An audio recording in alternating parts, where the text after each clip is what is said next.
What's up, everybody? Welcome to the Real Estate Reserve podcast, number one real estate investing podcast in the whole wide world. I'm Jason from Harmony Bankers, sitting across from me, Ian from Equity Warehouse. If you're tuning in for the first time, welcome. If you are a frequent viewer or a follower or listener, if you're listening to this on iTunes, if you're watching this on YouTube or another channel, welcome back. Promise you we're going to give you some undivided attention here probably for the next hour. Got a really good guest that I'm super excited to interview and talk about that we'll introduce in a second. We're going to be talking about self-storage investing. And the funny thing related to this topic is I probably got familiarized with this topic maybe about 3 years ago, 3 years ago, mostly through Ian. A lot of my knowledge that I have related to self-storage, we've lent on self-storage. We've been limited partners on self-storage. So we own quite a bit of facilities as well. And most of my knowledge all came from Ian. And I feel like all of Ian's knowledge came from Mike, who we're going to introduce to you in a second. So I'm excited about this because I can go right to the source if I have any questions related to this topic. And I think a lot of folks that are tuning in and listening or watching are really going to get a lot of takeaways from what Mike has to offer today. Yeah, I got a nice beard. Mike's got beautiful hair. But when we both met each other, I don't think I had a beautiful beard and he didn't have beautiful hair. We met out in Charlotte. We both have come on a long journey, both on a personal and a business life. And it's grown more to than just transactional. It's become a friendship.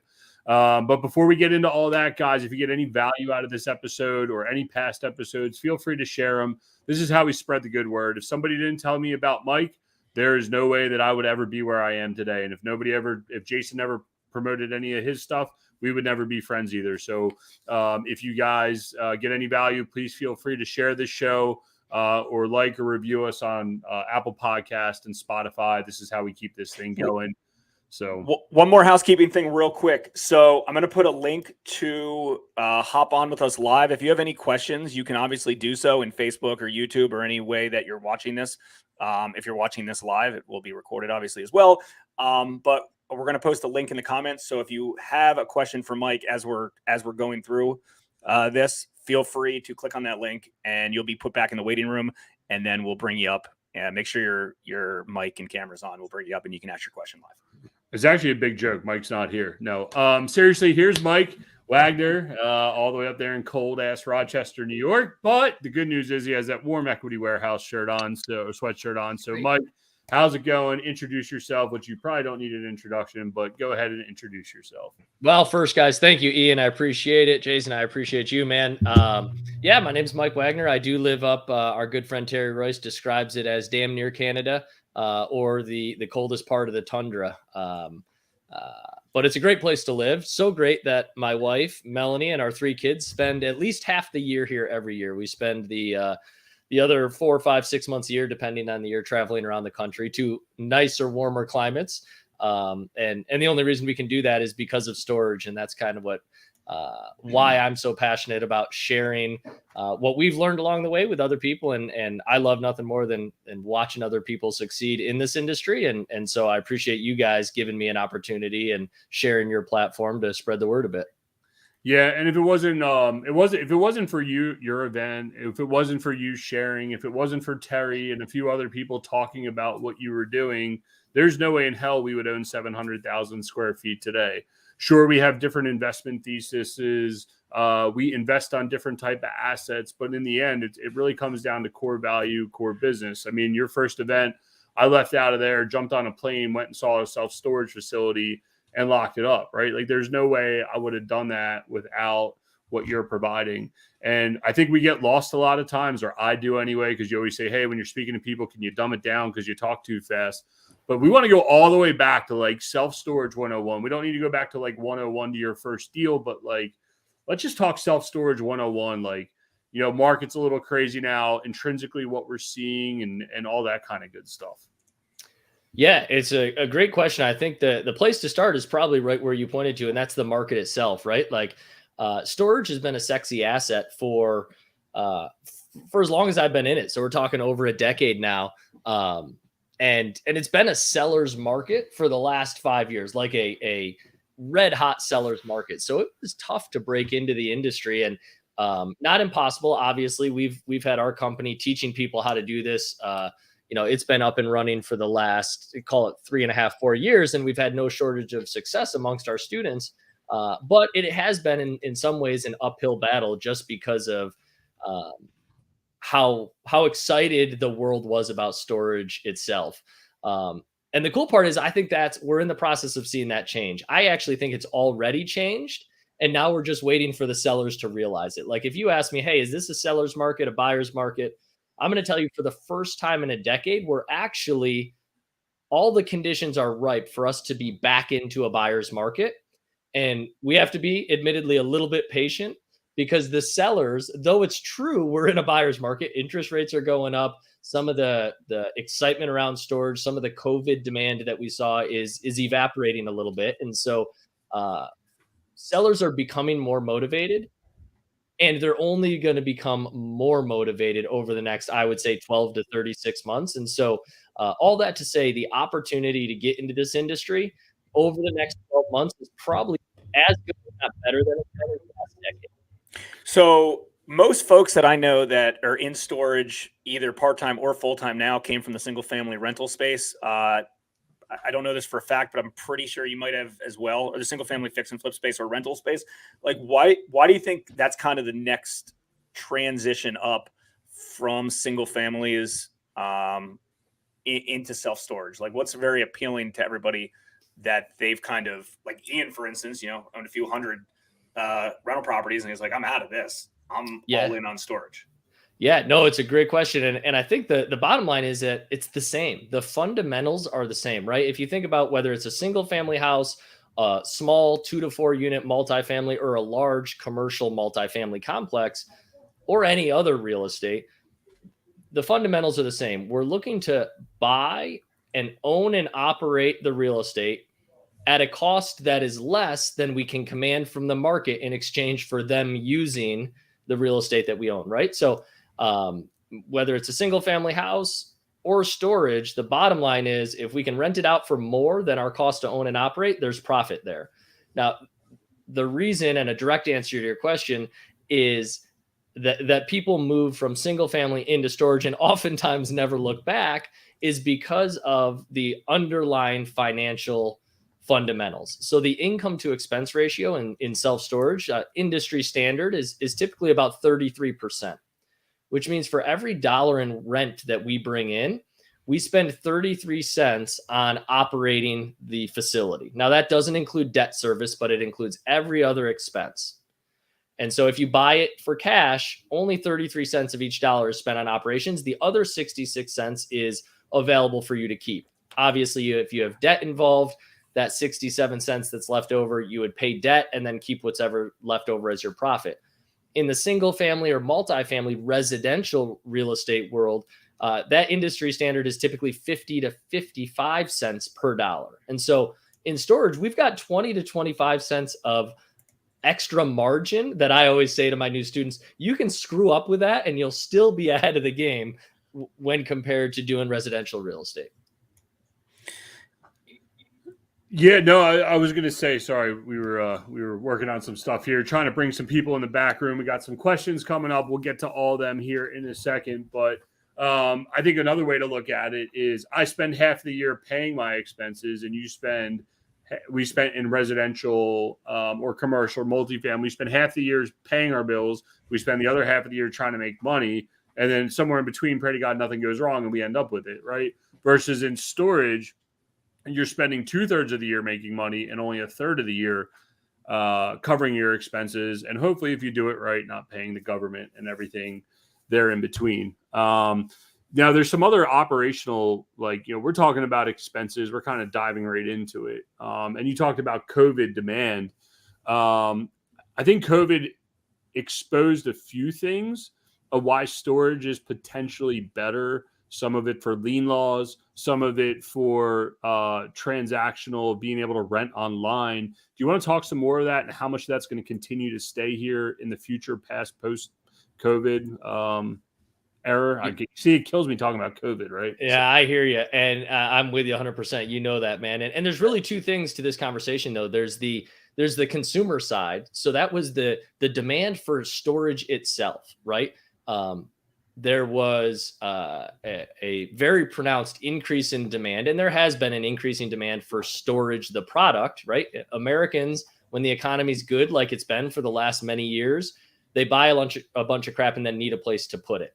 And a lot of the, let's call it collateral damage of COVID, created an even more pronounced demand for storage itself. Now, some of that is starting to wane and go away. But I think what you're pointing to, Ian, is the other side of the equation, which is the demand, the investment demand for storage. So that is when COVID hit, all of a sudden, every landlord in the country was basically by law disallowed to run their business in a way that would make them money, right? If their tenants stopped paying them rent, they weren't allowed to evict, which is crazy, right? And then businesses were shuttered and shut down. The need for office space was decreased. And so this showed all of the institutional money, the big, deep pockets of the world, the vulnerabilities that have always existed in those particular asset classes, be it multifamily, retail, office space.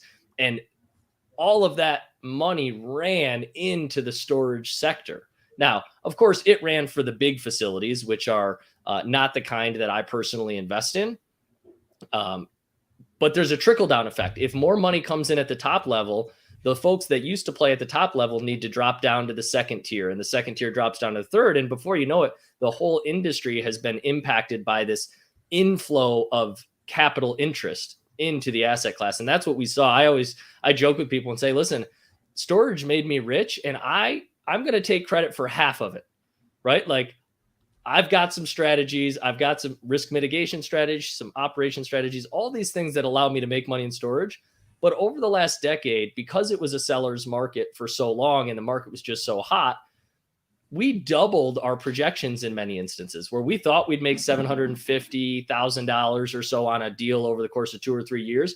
We ended up making $1 million or $1.5 million on that deal simply because of the economic tailwinds. And a lot of that was due to what we saw at the start of COVID. And then obviously, I think just because COVID's gone doesn't change the fact that storage proved to be resilient. The government couldn't interfere with the operations that we were doing. We were already remotely managing. And so they couldn't really shut us down because we didn't have contact with our customers. And, that all of that, I think is it maybe shines a light on some of the intrinsic advantages that storage has. Ian, you touched on one of them being the fact that we're not dealing with habitational real estate.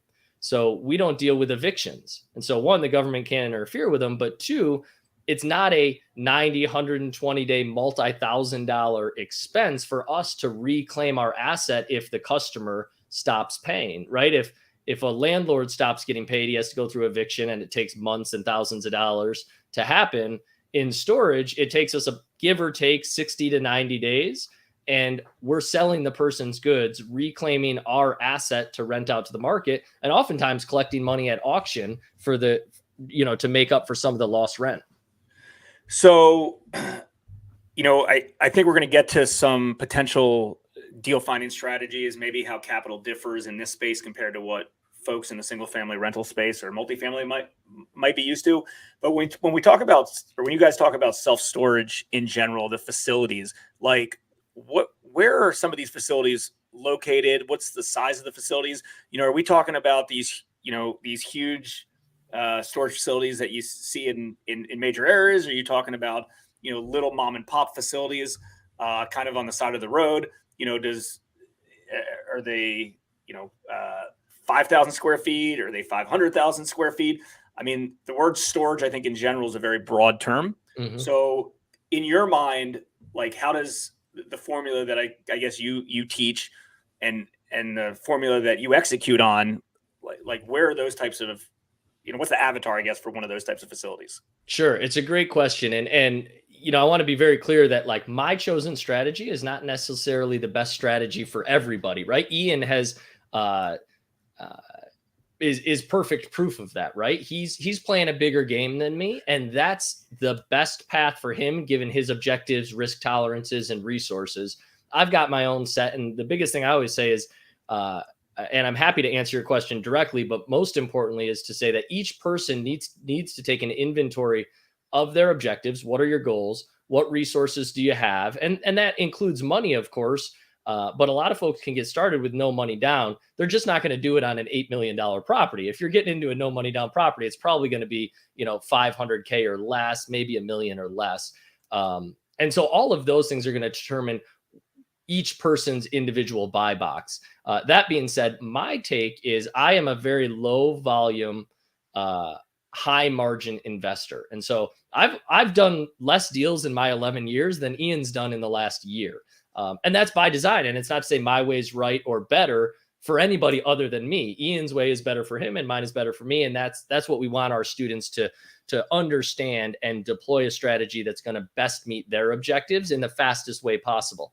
But generally speaking, I'm a mom and pop investor. I'm looking for properties in secondary and tertiary markets. Anywhere from, when I started out, my first facility was 10,000 square feet. That's probably too small to get me excited these days, simply because I'm in a different spot than I was back then. But for somebody getting started, I think 10 to 15,000 square feet is as small as you would want to go in most circumstances. And that's simply because that's the size you have to be at in order to start to really tap into the economies of scale and get that income to expense ratio of 33% down to that point. If you buy a 5,000 or 6,000 square foot facility, Jason, you might still be paying 40, 45, even 50% expense ratio because you just don't have critical mass yet. And then we go all the way up to, my most recent project is currently 50,000 square feet with an opportunity to add another 20 or 25,000 depending on demand. So it depends where you are on your journey and what you're trying to accomplish, as well as the resources you have to deploy. Yeah, and I would say, just to follow up on that is there is different investment theses, and you'll find out in this business there's climate control, there's non-climate control, there's outdoor storage, there's everything in between all over this industry. And something that I think you do a very good job of is being able to get people to visualize what they actually want, right? Like it's not just about storage. Mike's probably laughing because I'm actually talking about life and vision. But the point is you can invest in anything in between and try to figure out ultimately what you want to invest in. And for us, it worked out as we like bigger markets. I can't, when I look at it, I'm like, oh man, I can't go to a small market. I can't imagine going to middle of nowhere, New York, or middle of nowhere, South Carolina, wherever it might be. I like seeing people, but that also comes from my single family background of operating inside of metropolitan cities. And that's just what ultimately we're used to.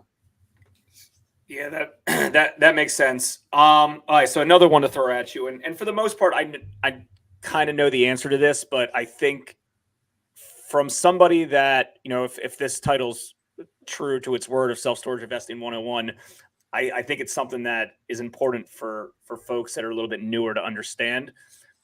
And again, this is broad, and I understand that not all units or not all facilities are going to be the same, but typically, talk about average cost per square footage, how much occupancy you prefer to begin with. Do these things cash flow from day one? Are they all value adds? And again, this is going to differ, but I guess for you, Mike, I know your model might be a little bit different from Ian's at this point, but what's kind of average cost per square footage? I don't know. I don't even know what questions to ask for. What they can expect on a first deal? Is that what you're trying to do? Yeah, just to expect on the first deal, just to be if someone gets a deal presented to them from a broker or wholesaler or whatever, that they know it's not garbage immediately, or it's something like, hey, this is worth entertaining. Yeah. So a couple of rules of thumb that I run by. And again, it's hard to talk about in absolutes, price per square foot, because it all depends on rent. If the rent is double in a market versus in a different market, you can pay twice per square foot and the investment is equally as viable, right? But in the secondary and tertiary markets that I operate in, I've found that myself and my students are usually spending somewhere between $20 and $40 a square foot, give or take, and take it with a grain of salt, because the smart Alec Terry, who's posting comments about me and Ian talking too much, has spent 55 or 60 on a facility and done really, really, really well with it. Like you'd be an idiot to have passed this one up. And if he listened to me saying, hey, never spend more than $40 a square foot, it's not a deal, he would have missed that opportunity. And so I want to be very clear that that's not what I'm saying here. It's just giving you a general example. One way that you can kind of isolate and compare a property in market A and market B, where they have very different rental rates, is to use what we call the gross rent multiplier. And so a gross rent multiplier in the 5 range, anywhere from 4 to 6, I start to get pretty excited. So that means if I can buy a property for, say, $40 a square foot, if that thing is going to rent out for $8 per square foot per year, I can divide 40 by 8 and come up with a gross rent multiplier of 5. That's a real rough sniff test to say, hey, there may be some potential here. Now, on the flip side, if the rent is still $8 a square foot, but they're trying to charge me $80 a square foot to buy the place, that's a gross rent multiplier of 10. And I'm going to look at that and go, I'm not even interested in turning the page to page 2 of this offering memorandum. Yeah, and I think that's where a lot of people need to take the time and really understand the numbers and get into it. And that's what makes sometimes people get scared off by storage. They think storage is a much more complex underwriting thing than it needs to be. There is a lot more moving parts. There's a lot more things to calculate. There's a lot more revenue streams and a whole bunch of different things. But in the end, it is real estate. That's all it is. Someone is renting a unit. And we all know how to do this in the single family world. So I think you just brought up some really good points. It's hard for anyone to just go out here and underwrite any deal and be like, this is the exact metric that you have to use in every single deal, because markets all across the country change every single day. So, and you know, a lot of stuff's changing. You know, Jason was trying to kind of pin it down to a price per foot, and that's how a lot of us got started. Things are always moving. The more evolved you become in this business, the more you find different ways to underwrite it. Oh, you know, I remember you talked about GRM and all kinds of crazy shit. I'm like, that doesn't make sense to me. If I buy it for less than replacement cost, I'm in. But some things that move those prices that you can't always use at is debt and financing. In today's market, what are you seeing with owners being willing to finance? How are people still getting cash to do deals? How do people look at financing inside of even underwriting these deals? Yeah, it's a great question. I think the opportunity for seller financing it's always one we pursue regardless of the other economic conditions. Now, how much value we ascribe to that seller financing is in direct relation to the greater economic factors, interest rates, and all of that stuff, obviously. I think the opportunities for seller financing are going to increase significantly over the next 12 to 24 months, just as conventional banking gets a little more expensive. The sophisticated and savvy investor, the one who gets smart on how to position seller financing as not a favor to me as the buyer, right? But as an opportunity for you, the seller, to get a little more money than you otherwise could for your property, save a boatload on taxes, right? And we get into the weeds teaching people like these are the benefits that you want to teach the seller about, so that they're excited, not just quote unquote willing to do seller financing, but they're excited about the idea, because it really is a win-win situation. You know, there's still loans are still happening. Interest rates are just higher. And so to your point, Ian, you've got to really understand how the underwriting works. And like you said, it's not different than any other real estate asset class in that it's income minus expenses. And whatever's left over is what you can afford to spend on debt service and then put the rest in your pocket. It's really that simple. It's just a matter of really the art of it comes down to figuring out, you know, and some of this is admittedly guessing, right? I always tell my students, I don't care what you put in the spreadsheet because I know you're going to be wrong. My goal is I want you to be wrong high on some of them and wrong low on some of them, because we're going to teach you how to make the right educated guesses based on the assumptions and projections that we're going to put in there. But the bottom line is none of us have a crystal ball. And so when we buy, I think the secret sauce is buying in such a way that we mitigate risk. I like to use the analogy of showing up at the poker table, knowing the worst case scenario is I leave with my money and maybe wasted a couple hours, or in the case of a storage deal, maybe a couple months, but I'm not going bankrupt, and I'm not risking my family's lifestyle and food on their table for any storage deal. And if the seller financing is a new concept for you, maybe you're in the residential fix and flip or rental game. I was actually very surprised how common it was, not only in all commercial stuff, but in self-storage in particularly. And I mean, I've looked at a lot of self-storage deals over the last 2 years, and the majority of them have some sort of component. Sometimes it's owner financing the whole thing. Sometimes it's a first mortgage. Sometimes just take back financing as a second mortgage behind their bank or lender, however they have it set up. So it's definitely a common way to do it. And coming from my personal self, the residential side as well, like, not that we didn't try to get seller financing, but a lot of those deals, those situations, there just wasn't room for them to do so. And on deals like this, I feel like there is. Another interesting fact that, and I don't know if these stats are still accurate, but I'm guessing they're similar, that I heard probably from one of you at one point, was the difference between self-storage and multifamily is, in the multifamily world, 80% of those facilities are owned by, institutional sources, corporate owners, things like that. And only 20% are still like mom and pop operations. But on self-storage, that's flip-flopped, where 80% of these self-storage facilities from all over the country are still mom and pop, underutilized stores or facilities that have a lot of upside potential. So, I think there's kind of, in my opinion, and maybe I'm wrong about this, there's kind of like never-ending supply into the near future to find an opportunity that best fits you. And I've seen a lot of these deals, and they, if you're willing to kind of, pull your sleeves up and get your hands dirty a little bit as an operator, there's good opportunity.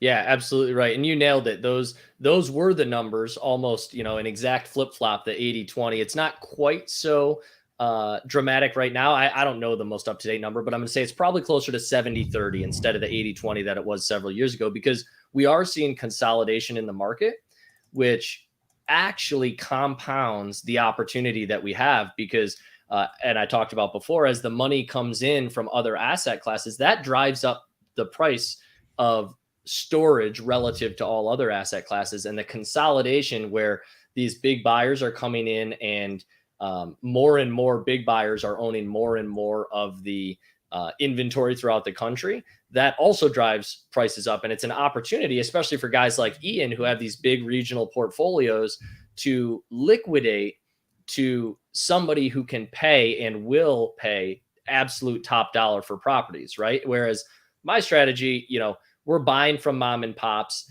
and we're selling up a tier or two, which we still get the benefit, but maybe not quite as profound as the one that Ian will get, because he's got, that bigger footprint that attracts the biggest of buyers who are actively looking to consolidate the industry. Gotcha.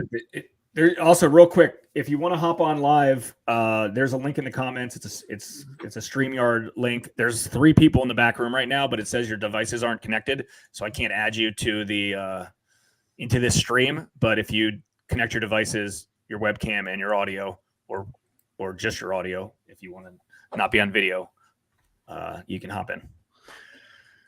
Yeah. So Mike, and we're trying to get Mr. Nick P on here because we know who that is, our favorite New Mexico friend. But what are you seeing right now, right? Like, if we're going back 101, like, we can talk underwriting, we can talk all this shit, but like, where are the deals coming from, man? Because like, I got my wheelhouse of where to find guys, where to find deals and guys. You never know. Dark alley, late night, couple drinks after a storage rebellion event. Never know what's gonna happen. But more importantly, with that being said, it's my question, I guess, is where are people finding opportunities right now? Right, direct mail was hot a few years ago. I could just, we could jump on MLS, CoStar, whatever, go find deals immediately. Mm-hmm. Where are you or your students or anybody in your network finding deals today?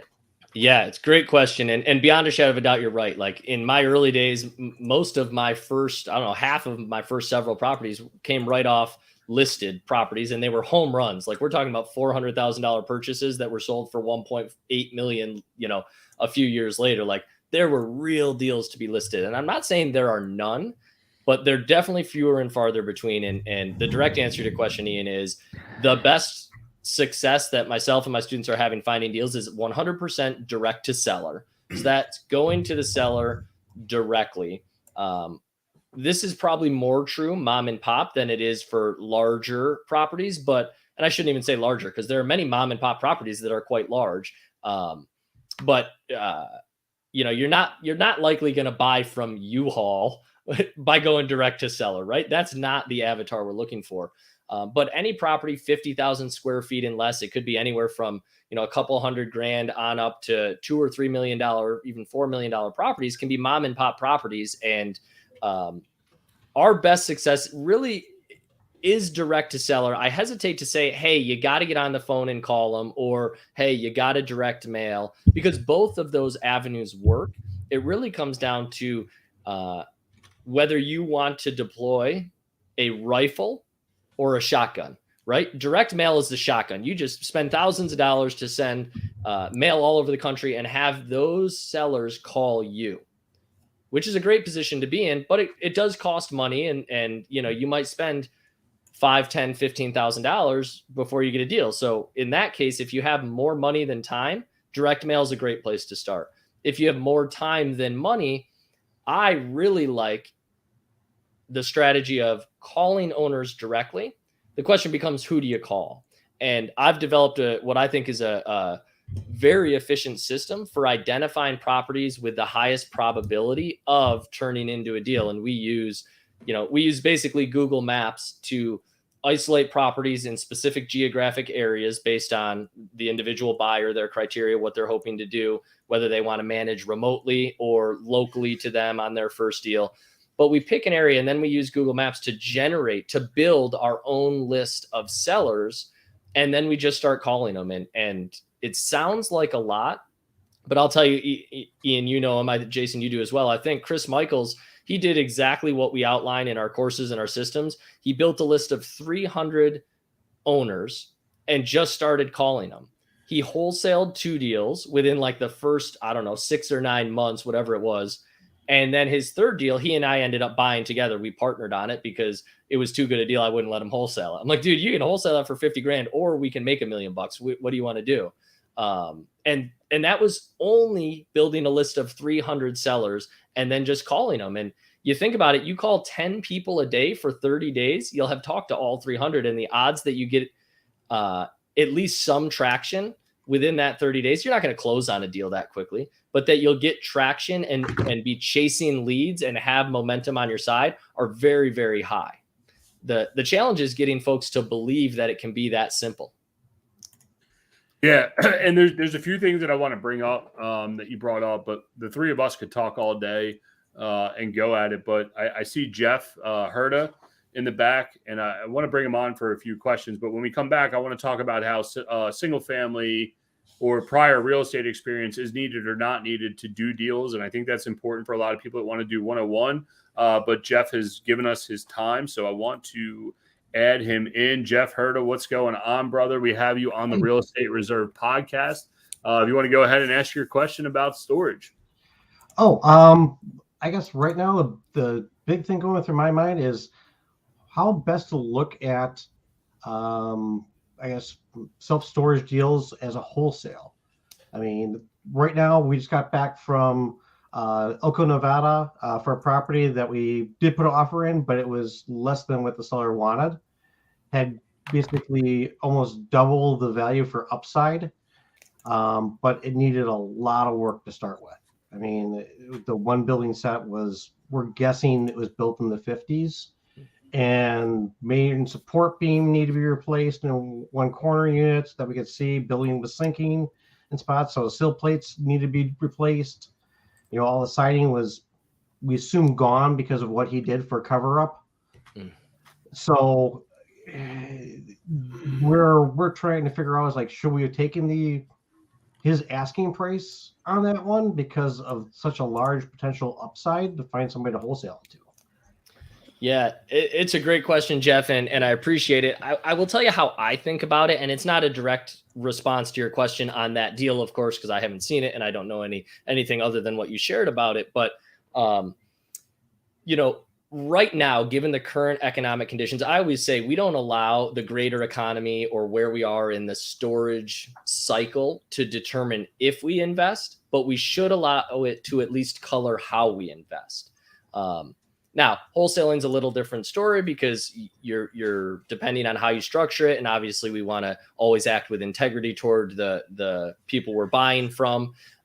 But you may or may you have, it's quite likely you can structure that to have considerably less risk and exposure. And so you might be able to offer him more on the hopes that you can find somebody else to buy it. And so what I'm about to say may apply a little less. But generally speaking, as traditionally a buyer of storage, knowing what I know about today's market, I'm not going to be stretching to kind of cram deals into my buy box, right? I know over the next 12 to 18 months, there's going to be more and more and more opportunities and better and better and better opportunities. At least I shouldn't say I know. That's my belief and my thesis. And so if somebody's not truly motivated and they want way more than their property is worth, I'm probably going to pass on it. Now, hopefully what I'm about to say is more directly valuable to you, Jeff. And that is when we're talking about how do I value a property that has a huge value add component? It's a great question because it's like, well, if I run the numbers and I look at this property based on the income and expenses today, it's only worth 200 grand. But if it was run right, it could be worth 800 grand. Well, I don't want to pay the seller for work he hasn't done yet on one hand, but on the other hand, I'd like to buy the opportunity to increase it in value. So what I always do is I start with the stabilized, a conservative, but realistic projected stabilized value. So that's the, let's say it's 800K this property is going to be worth. And it's worth 200K, but he wants 500K for it. Well, I'm going to take the 800 and go, well, it needs 100 grand to work. So now I'm down to 700. And if I'm going to do all the invest the money, the time, energy, I'm not going to do that for less than 300 grand. So 100 grand in work, 300 grand in what I describe as my requisite profits. These are the profits I must get in order for the deal to be worth it to me. So stabilized value of 800K minus 100 grand in repairs, minus 300K in requisite profits. Now I know my max offer is 400K. Am I willing to pay him 400K for a property that's worth only 200 as it sits? Well, yeah, we just determined I was because I only needed that 300 grand in profit. If I looked at that deal and it was like, ooh, I don't know if it's going to play out this way, then I might need more than 300 grand to compensate me for the additional risk. On the flip side, if I look at that deal and go, this is an easy lift. I mean, yeah, it needs a new support beam and it needs this and that, but I know how to do all that stuff. And the market is hot. There's no doubt I'm going to fill it up once it's fixed. Well, then maybe I don't need the full 300 grand in profits to move me forward to the deal. And I can pay the seller a little extra. Does that make sense? It does. I'm just trying to think like the situation here. And I don't know how much time we have allotted here. So I do apologize if I just stop me if I'm going down the wrong way. But we figured out the current as-is value for the property was about 780, 790. He was asking 675 for it. Roughly looking at all the work, my business partner and I, we kind of were guessing between low side 150 between the two locations to as much, maybe over 200,000. Property we figure is worth conservatively because of the area, even being, call it 25% below what the market was showing, was putting it like 1.2. But trying to figure like our wholesale fee into it, like call it, I round up to 800, like in your case, take $200,000 and 600. I took 50 off for our wholesale fee. So that was where our offer was put into play. And we got passed over because we were the first ones in line. You had multiple people off market that were willing to buy it that were next. And just trying to review how well we did or didn't do in getting this under contract? Yeah, I think it's a good question. To me, based on what you shared, I feel like you approached it the right way. It seems a little skinny. I don't know where else you're going to go to extract profits out of that deal. Mhm. Does it mean it's impossible? No, not necessarily. But like I said, I don't think you want to force deals right now. And I love that you want to learn everything you can from the quote unquote failure, right? From not getting the deal. And it's also just a numbers game. You're not going to, if you're getting every deal, if you're winning every offer you make, you're offering too much, right? You should be getting passed over for others because you don't want to buy every deal you offer on. You want to buy only the deals where they accept your most aggressive offers because those are the ones that have the most profit for you. But I mean, just quick numbers. You said he's asking 675 and 200K in repairs. That's 875. Call it 900K after closing costs. You're going to be hard pressed to find somebody who's willing to pay you 50K on top of the 900K in order to get a property that's worth 1.2 when you're done. There's only $250,000 of value there on a $1.2 million property. That's what, a 25% margin. Yeah. And they have to take it from what it is today, do 200 grand in work, negative cash flow, hope that it fills up when they're done, all for 200 and 250K. I don't think they're going to do that. Yeah. I mean, the nice thing is the property was 96% occupied. So they had that going for them, and their rates I felt were extremely low just to keep their work down, for what they had to do. Cause he's just burnt out from doing too much work for too many years. I mean, retirement age, as most of the people running these.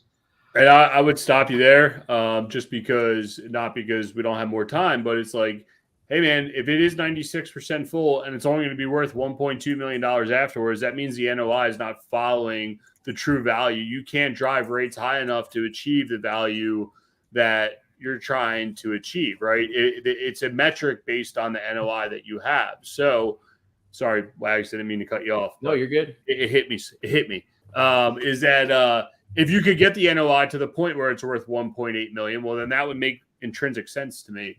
So it's just really a function of your underwriting overall. But we appreciate your question. Hopefully that helped, and hopefully we can explore deeper and go from there, man. So appreciate you coming on. No, perfect. Thank you so much. Yeah, hey, man.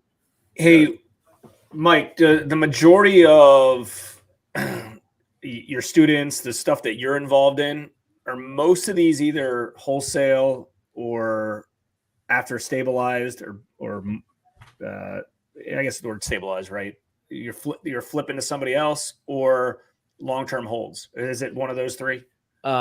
Yes, it's actually two of those three, I would say. Generally speaking, and we have some students who wholesale the crap out of deals. I've got two guys who have made between $500,000 and $1 million just in wholesale fees in the last 12 to 30 months, depending on which guy I'm talking about. It's every year for the past 3 years, right? We got them guys grinded out. Right. It's crazy. And so there's absolutely money to be made there. It's also a great strategy for just getting started because it eliminates I don't know how to run a deal. I don't have the money to buy a deal. It's like, well, then just wholesale them and you can make 50 to 100 grand a pop. And so it's a great way to get started. I do shy away from that as a long-term strategy because it's transactional. You do it once, you get paid once. You want to get paid again, you got to do it again. And, we use the tagline, using ordinary garages to create extraordinary lives. Doing wholesale transactions for the rest of my life doesn't sound like an extraordinary life to me. And so I don't use that. I use that as a secondary or ancillary income stream to maybe capitalize on a deal that doesn't fit my buy criteria. Directly. Sorry, I'll just finish up real quick here, Ian. As far as buy and fix and kind of stabilize and flip it, or buy and hold for cash flow, I actually encourage all of my students to approach every deal where either of those scenarios, they find the deals and structure those deals in such a way where either of those two scenarios feels like a victory. That way they have two separate paths to victory as opposed to one, right? If you buy a deal with the intention of flipping it in 24 months and then the market changes or something doesn't go quite according to plan and you're stuck owning it, you want to be happy that you still own it. You don't want to be the storage version of an accidental landlord who tried to flip a house, couldn't sell it because the market turned. Now he's a landlord and doesn't know what the hell he's doing and hates the thing, right? So we want to be prepared and only do deals that if we can't sell them to extract our equity. And just so your listeners know, our goal is to always double or triple the value of a property in 2 to 4 years.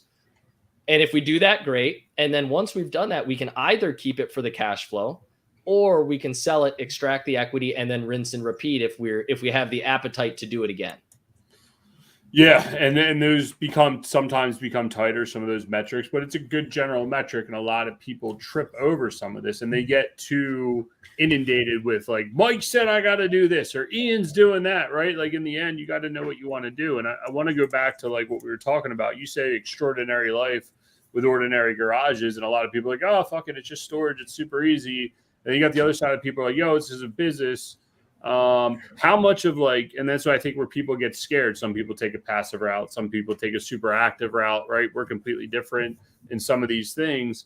With that being said, like how much experience did you have, or how much experience does someone need to even be able to do a commercial transaction? And I'd actually ask Jason your opinion on this too, because as a lender on some of these deals, what are you seeing as an experience need? So Mike, you want to go? Yeah, it's a great question. And no doubt about it, having experience helps. It helps make the banks comfortable. It helps give sellers confidence that you're going to be able to do what you're going to do, or you say you're going to do, and all of those things. So I'm not discounting the value of experience.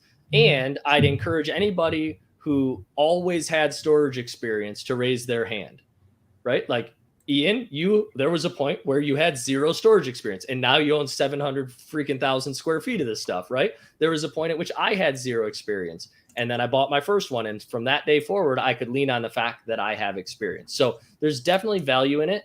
But I think success comes to those people willing to step out in faith and kind of feel around into the unknown. And as the old cliche goes, fail forward.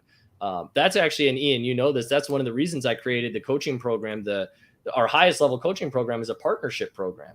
So for people that don't have experience, but they have the desire, they're committed to doing it, and they pass all our vetting processes, what they essentially are buying is not only our expertise, but also a partner with experience. So when the bank or the lender says, hey, it looks like a decent deal, but who are you to think you know how to run storage? You're a X, Y, or Z. You're just a physical therapist, or just a so-and-so, just a single family guy, not a storage guy. It gives that person extra ammo to say, hey, you're absolutely right. And that's why I wouldn't do this alone. That's why I partnered with Mike in the Storage Rebellion, and we're doing it this way. The other thing I'll say just very quickly is I want to encourage everybody to not discount the value of the non-storage experience that they have, right? So the bank, my first loan, I got turned down 5 times before I got a yes. And just so you guys know, this is a property that went from $330K to $1.8 million over 6-7 years. 5 banks didn't want to play, right? The 6th, and each time they said no, I said, okay, could you please tell me why? And, a lot of it was, hey, you don't have the experience. And so over time, I crafted a response that gave them the confidence that I knew what I was doing. And a lot of times we think that the banker knows everything about the industry. And oftentimes we know as much or more. It's just a matter of establishing ourselves as an expert. And so talking about the income to expense ratio, and hey, if I can survive in the single family world for the last 5 years with a 55% income to expense ratio and do pretty darn well, I know there are differences in storage. Here's the biggest ones that I've learned about and I plan to address in my operations. But I'm starting with an industry standard of 35 cents income to expense ratio. So I've got that buffer. And once you start to talk with that kind of conviction and confidence, bankers' no's start to turn into yeses. And to your point, Ian, it gets easier the more times you've done it. Yeah. And then sometimes it gets too easy, and then you're like, oh yeah, just do this. And then you actually get kicked in the face, right? Like, yeah, everybody needs to be humbled once in a while. And it doesn't matter how big or small your portfolio, what your experience level is. And this is why we all go to events. This is why I attend your events, whether it's a newbie or an experienced event. That's why we all go to these things. And that's why you host the events. That's why you have the network, because we're all in this together, right? And like, to have a community around you. Storage is goofy, but then on top of that, like storage isn't like the sexiest asset class in the world in everybody's eyes. And then on top of that, you're a real estate investor or a business owner, and then people are like, well, I really don't resonate with you. So then you're standing out on an island, and that's what I like about your group, and being able to communicate with other storage investors, because your investment thesis is completely different than mine. But yet we share experiences with each other. I was like, hey, man, I think going third party might be a great opportunity for certain situations. You never in a million years said you would do it. And at a few of our private events that we had together, one of the masterminds or one of the events, you're like, yo, dude, I think I'm going to chew on this. And then you went and executed that. But yet we have completely different investment models where we're able to share those experiences. So yeah, man, it's powerful. That's why you need to be a part of something. That's why you want to be in certain groups, and that's why you want to attend events and just get in the game, even if you're not doing a deal. Everyone provides value of some sort. Just because you might have more money than you know what to do with, so therefore you might be a great financier to somebody, and you might have no money, but you're a grinder. Shane Chapin from your group, not to say he doesn't have any money, but he was a grinder. He went out and used his skill set to build relationships to grow a badass storage portfolio, right? So there's a ton of opportunity, no matter what your skill set is, for people to integrate and operate together. So yeah.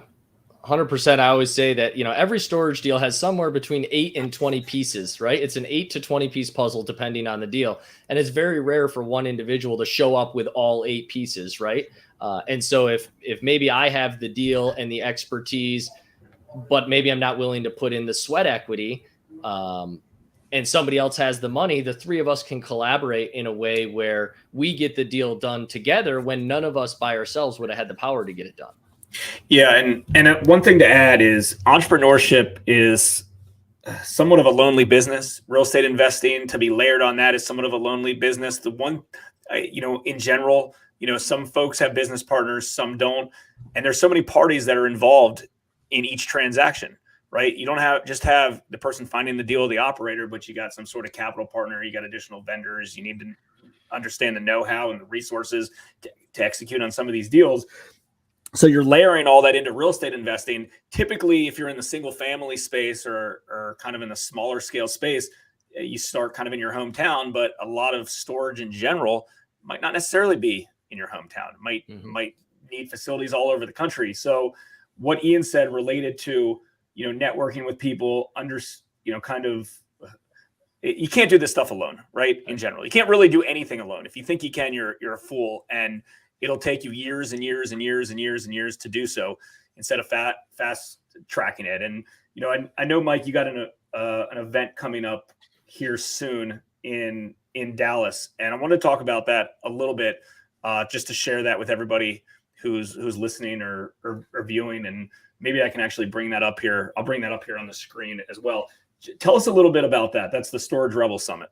Yeah, dude, I appreciate you asking. I'm super excited about it. So we've been hosting live events for like the last, Ian, 3.5 years or so. Ian's been at every single one of them. He's actually spoken at the last several. He'll be speaking at the one in January. It's January 12th to 14th down in Dallas. And it's the first event that is open to the public. Previously, to get into the events, the mastermind events that we host, it's literally tens of thousands of dollars to join for a year and then participate in those events. And my highest loyalty, of course, has always been to those folks. And I love hosting for that group. But the part that always felt a little off to me is like that neglected the newer investor, the person who was interested and excited about storage, but really at the early stages of their journey. Like, you don't enter our mastermind community and pay $8,000 and $600 a month to figure out how to do this storage thing. Like, you join that after you've already figured it out and you want to take it to the next level. And so this event was my response to that, is trying to kind of get back to the roots and share the power that storage has, and kind of open it up to a wider audience and allow people that maybe don't have any real estate experience, or they have real estate experience in other asset classes, to dip their toes into the world of storage.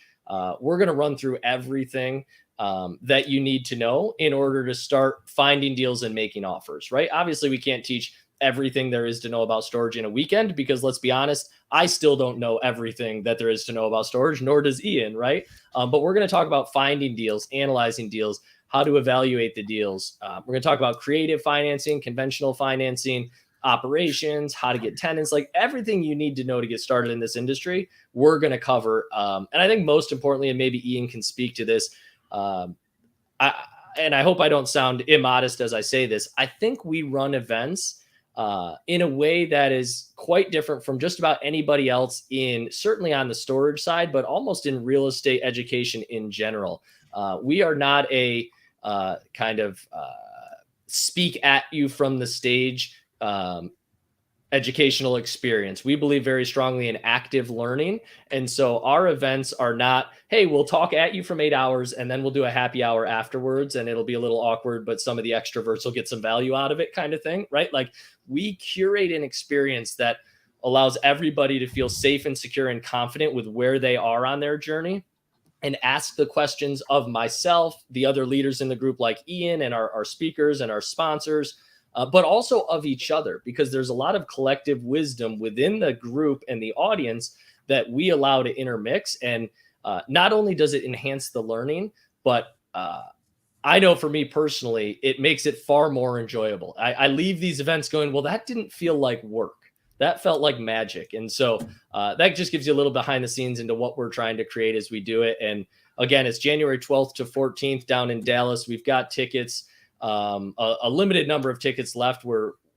I'm guessing we're going to sell out by the 1st of January, just based on, our current trajectory. So if anyone's interested, has questions, I'm happy to answer those questions and would love to see any of your audience there and get to shake their hands and connect in real life. Yeah, and I'll be there speaking about underwriting specifically, which is always a fun topic, which we were just discussing. But what I want to do, since we are talking about the event, I'm trying to add in Spear. I think I got you. And I want to add in Nick Paul, who's also going to be speaking at the event. And I just want to kind of give like a mini show to like what this is going to be, because I saw Fred, don't let me butcher your name, Fred Faulting. Is there a boom in storage? And if so, why?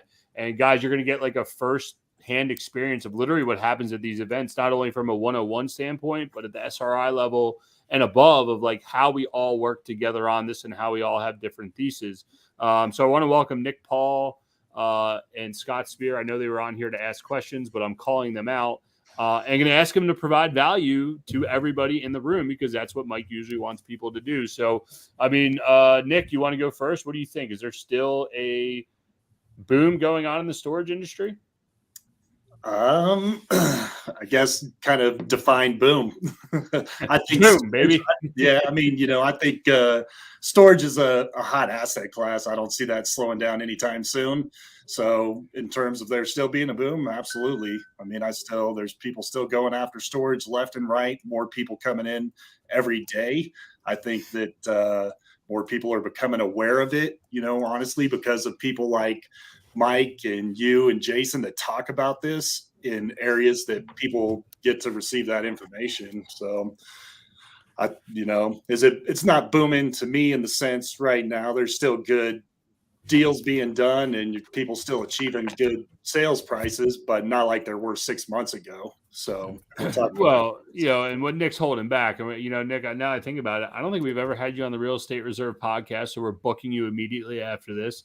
But Nick's out in New Mexico and he invests specifically in his backyard, right? Mike, myself, Scott, we all invest outside of our backyard. So the opportunity and the boom might be different in southeast New Mexico compared to what we see when we're looking in other jurisdictions all across the United States. Spear, what do you think? You think there's a boom in the storage industry? We know you are Mr. in everyone put deals together. So what do you got, my man? Yeah, I think there's still a boom there. The boom has become maybe less of a boom. A lot more people are into it. A lot more people are in this asset class looking for deals, and there's some real strong marketers getting into the business stuff. So it's made it a little tighter. It's not like it was when Wagner started. It was easy. Wagner, man, you just show up, you pay $200 for a place, you sell for $1.5 million. 3 years later.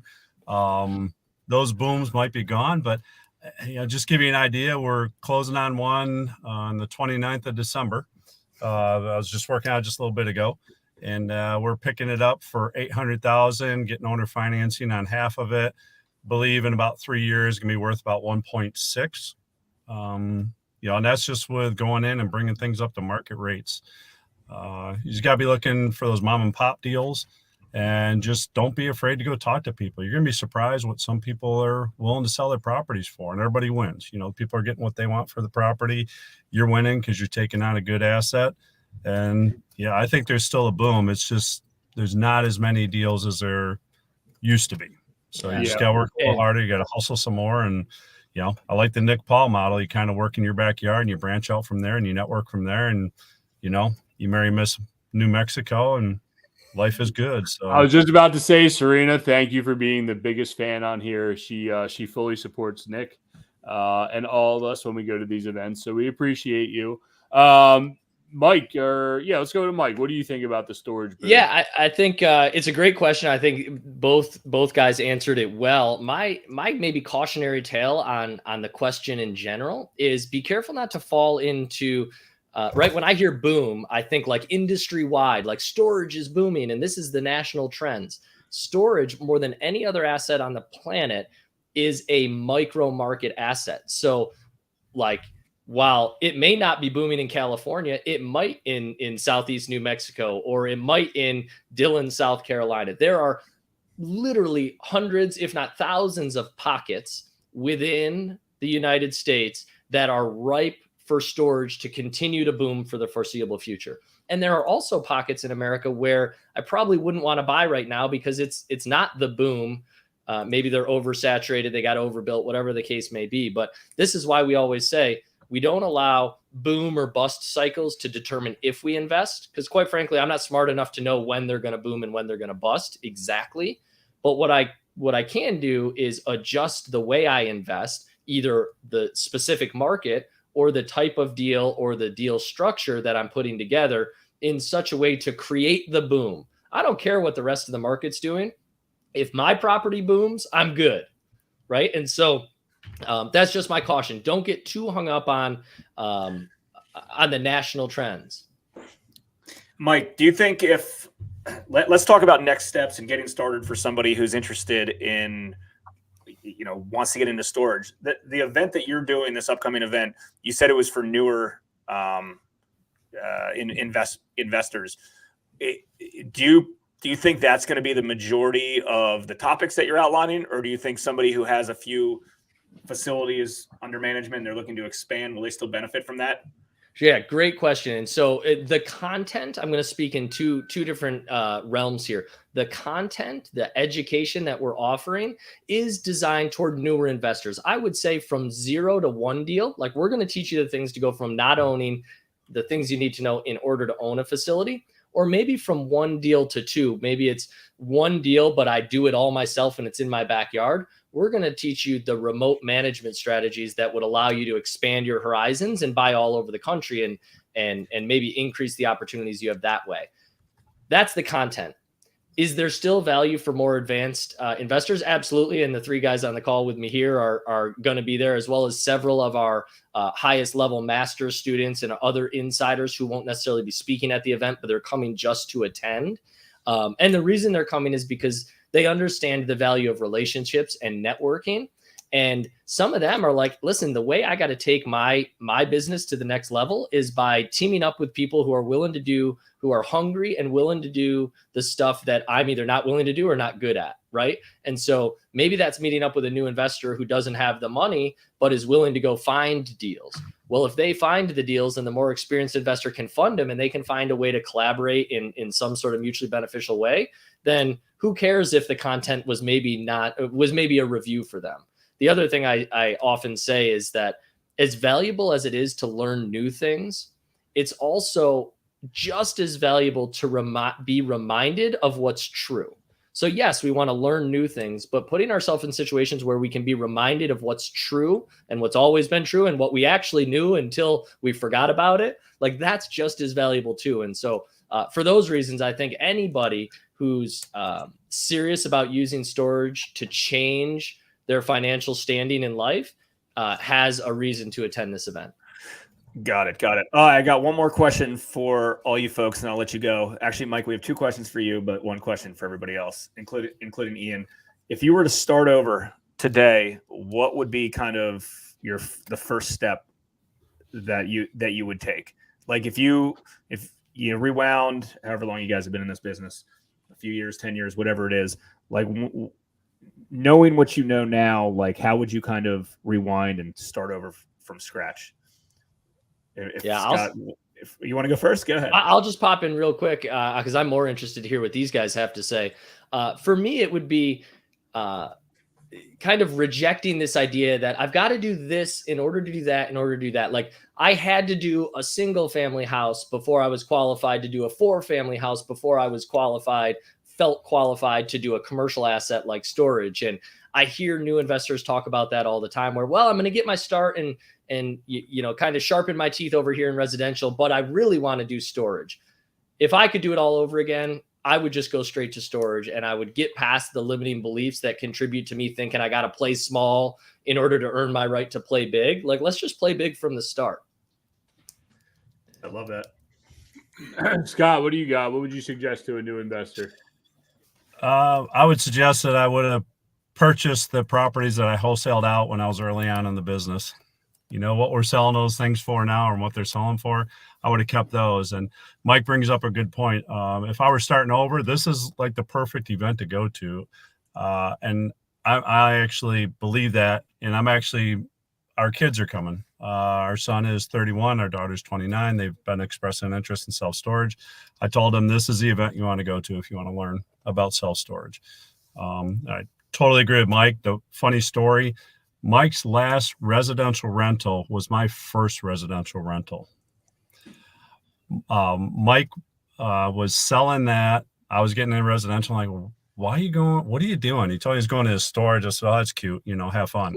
But after a few years of watching what Mike was doing and how hard he was not working and how hard I was working, I said, okay, I got to sit down with Wags and see what he's really up to. And I would have went to storage instead of cutting my teeth.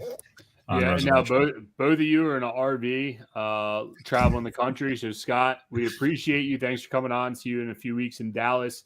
And I know you'll bring a ton of value. Looking forward to meeting the whole family there and hopefully being able to deliver value. So we appreciate you. Nick, yours has already been answered for you. But if you're not going to listen to your wife, what would be something that you would tell new investors to do? Or what would you suggest to them, or what a learning lesson that you would pass on to them?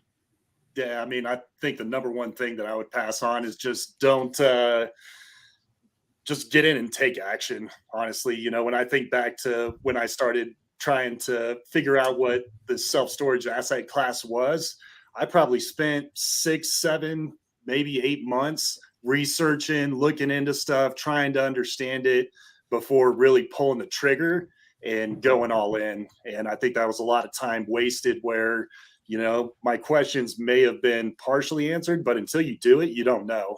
And so having the right resources, number one, to help guide you, and then just doing it is the way that's going to get you to where you want to go the fastest. You can sit there and just think that you need to learn more, and you're going to be in the same place looking back, if time lost. So awesome.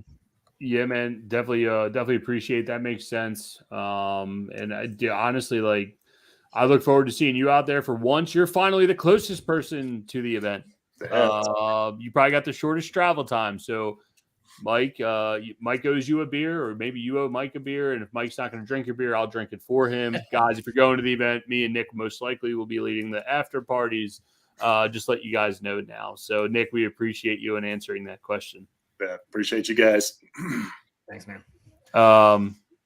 Yeah, I mean, I feel like obligated to answer this question, and you guys know that I love to talk, but it kind of goes back to what Nick was saying is don't put it up on a pedestal. And I think Mike, I vaguely remember in Charlotte, you're like, dude, what are you doing? Why are you overthinking this? And I was just like, well, this metric or that metric and this thing and that thing. And I don't get it. And how the hell do you do this? And you're like, yo, bro, you own all these houses. How'd you do it before? You swung the bat. You took a leap of faith. You grew balls. You just did it, right? And Nick and Scott were both saying something similar: is get out there and swing the bat and go do it. And Mike, you said it earlier in the podcast, is fail forward. If you don't take that step or that leap of faith, you're never going to do anything. You're going to end up in your firefighting job for 35 years and your pension's going to go bankrupt. You're going to end up being a physical therapist for the rest of your life, being miserable, moving granny's knee every day at work in a cold, snowy place, Mike Wagner, or you're going to be a mortgage broker for the rest of your life, right? Like Jason would not have what he has today had he never taken that leap of faith. And I think that's a commonality among all entrepreneurs. And if you're scared, find an accountability partner, go to an event, find out that other people are scared the same way you are scared, right? Like just going to Dallas, even if you've read everything up on what Mike has told you to do and you're still scared to do it, you'll be in a room full of 100 other people or however many people you have, I don't even know, 50 other people that are scared to go do it. And someone in there is going to be like, yo, Mike, thanks for telling me what you told me to do. And boom, you're going to go do it. And someone's going to resonate with you and click and hopefully move you forward in that situation. So that's why I'm excited for the event. And that's what I would tell my earlier self, not only in single family, but in storage or commercial or anything in general. So, Mike, dude, before we let you go, and someone actually brought this up, it's funny that someone did this. There you go. Is what book or podcast you're studious? I give you guys, you'll find out. Mike spends a lot of time working on himself, and we're not talking about his hair. Is you spend a lot of time working on yourself and growing your mind. And me and Mike are probably the most. You would never guess it, but we're both hippies, more or less. And that's how we bond. But what book or podcast are you reading to or listening to right now that you would suggest to someone that could help them overcome whatever it is in business or life? Yeah, it's a good question. Right now I'm reading The Greatest Salesman on Earth by Og Mandino. It's an old school personal development book. It takes 10 months to read it because it's filled with 10 3 or 4 page scrolls. And you have to read each scroll 3 times a day, the last time being out loud to yourself. It's kind of a self-hypnosis / affirmation process, but in the form of this book. And it's sold, 5 or 10 million copies. Like it's a really famous book. And so I'm reading that. And because it's only 3 pages 3 times a day, the other one that I'm currently working on is actually, I finished it, but it is Conscious Capitalism, which is essentially dispenses with the idea that making money is somehow bad, right? Which, you see the corruption of Coca-Cola and blah, blah, blah. And our culture would have us believe that if you get rich, you're somehow evil. And this book, Conscious Capitalism, is all about it's very much a modern day and far less novel version of Atlas Shrugged, right? It's like we do good by doing good for ourselves and by becoming producers. And it outlines the tenets by which a company can be a conscious capitalistic company, which is what I'm trying to design the Storage Rebellion to be. Yeah, that's 100% true. And coincidentally, at the last event, I gave everybody a copy of Atlas Shrugged because it is true. Too many people get hung up on trying to make money and no, it's not right. No, it's not wrong. And I think you're transparent enough that you struggled on it sometimes. And I would fight you. I'm like, Mike, what are you doing? Come on, man. Like you're here, right? Like, and we would talk about that because again, our personalities are just different enough to look at each other and say, man, like you're right there. Like, let's do it. Go get the big nut. Let's go, man. But again, this is why we're all part of groups. This is why you host us. This is why I host my event. This is why Jason brings, he has an event for guys to deploy private capital in the proper manner all across this country. This is why we're all surrounded by the right groups. So, I'm really looking forward to Dallas and, Jason, I don't know if you want to pop it up there, but there's been a few comments coming in. Here's the event again, Storage Rebel Summit 23. I'll let Mike talk here in a second, but if you guys got great value out of this in person, I'm a little more fun if you can actually imagine that. And Mike's even more fun in person if he's not making you do yoga. But Mike, if you just want to give one more shout out to the event, when and where it's going to be, and we'll close out from there. Yeah, absolutely. Like I said before, it's January 12th to 14th, and we've set it up to try to make it approachable for folks. We've discounted the price heavily. You can see there on the screen, or if you visit the link. And on top of that, we've set it up so we're going to start later in the day on the 12th, giving people hopefully the morning of the 12th to travel into Dallas. We're going to get started at 4 o'clock. We're going to obviously do our opening ceremonies and then have dinner together, kind of break some bread, get to know each other in a meaningful way, and set the foundation for the next 2 days.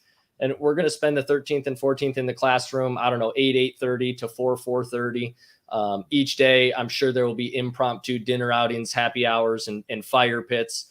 If you don't know the inside jokes there, just show up and you'll learn. We have a track record of having a lot of fun late into the night. And so really that's it, man. I hope to see, I would love to see some of your audience here and have people come up and tell me, hey, I'm only here because I heard you with the Hard Money guys and that loudmouth Ian on the 21st of December. Yeah, and I will say, just so you guys know, I'm a diehard Eagles fan. I recently moved back to Philadelphia, so if you are too, it is okay. We're allowed to travel to Dallas. I told Mike I don't know if I can go because of this exact reason, and he said it would be okay. So I am traveling to Dallas. God, don't even get me started. A little bit of agita, but I will be there, and it's going to be a great time. If you guys need any more information, feel free to reach out to myself or Jason. Mike, if you want to let everybody know, how can they find you? Where can they find your group? What's your Facebook group? I think most people know where to find you on the internet, but for those that don't, what's the best place to find you? Yeah, storagerebels.com is probably the best place. That's our private community. It's a free community to join. You can jump in and poke around before you buy your ticket for January if you're so inclined. And I'm very active in there, private messages and in the forums. I think that's the probably the best place. Also, if they want to see more about the company, the Storage Rebellion, thestoragerebellion.com is a place where there's more information as well. Yeah, man, we appreciate your time. Look forward to seeing you down in Dallas. I guess we are coming up on Christmas or Hanukkah or whatever holiday you celebrate. So everybody enjoy their holidays. And again, man, we appreciate you. I think this is a great opportunity for people to kick off 2023 and set their tone right for what's going on going forward. So thanks again, Mike. Certainly appreciate your time. Yeah, Jason, thank you. Ian, thanks, brother. Absolutely. See you soon, buddy. Thanks for tuning in to the Real Estate Reserve podcast. Do us a favor and like, comment, and share our broadcast. It helps the algorithm and helps us spread the word too. Till next time, thank you for tuning in.